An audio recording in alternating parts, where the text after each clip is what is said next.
dhammaan dadka ka soo qayb galay iyo agaasimayaashii kulli dhammaan asalaamu calaykum waraxmatullah wasalaamantiin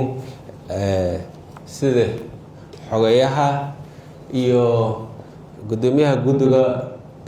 senator Naciim sida warbixintii ay kugu sheegeen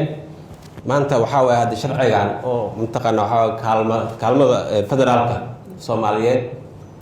sidii mintaqana waxa waa loo fagur lahaa loo fiirin lahaa adina fiirin lahaydeen ayaan iskugu dhamaan halkaan u fadhinaa raalina aada hadaan soo daahay waa mintaqana raali ka ahaada sababtoo ah waxa waa arrimo kale ah mintaqana intaahiyay aad aan wuxuu maay taasna hadda sharcigan golayaasha kale dawladdu waa soo maray waana sharci ay ka soo shaqeeyeen haddana wuxuu hor yeelaa golaha aqalka sare akhrintii koowaadna waa maray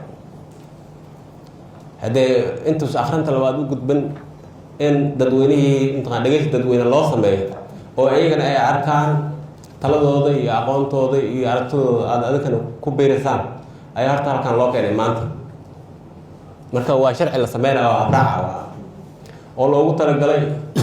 dadka dhiban ee mintaqana waxa waaye xabsiyada ku jiro dhaqaale aan haysanan ay looyaro ku qabsadaan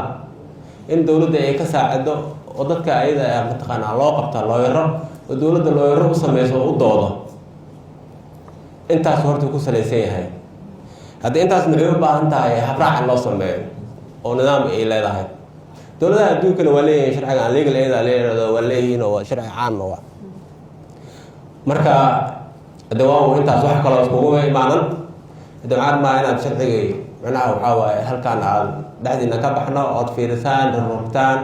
wixii lagu dari kara input iyo output labadaba aad ku yeelataan fiirisaan gudoomiyaha guddigana waa la jooga golahana hadda kasakow sida guud uu sharci u shaqeynayo guddiga koowaad oo gacanta ku hayay waa guddiga idinla joogo waa senator Naciim oo gudoomiye iyo guddiga xubnihiisa halkan joogo marka waxay rabaan inay idin dhageystaan oo fiiriyaan oo note in ka qaadaan oo sharcigii sharci dejiyaashii golaha iyo mintaqana looyaradii ayagana ay u gudbiyaan oo halkaas mintaqana waxa waa lagu geliyo taladeedii marka waa intaas ma rabo inaan ku sii dheereeyo waa mahadsantihiin sharciga sidaas ayuu mintaqana dhageysiga dadweynaha uu noogu furan yahay waa mahadsantihiin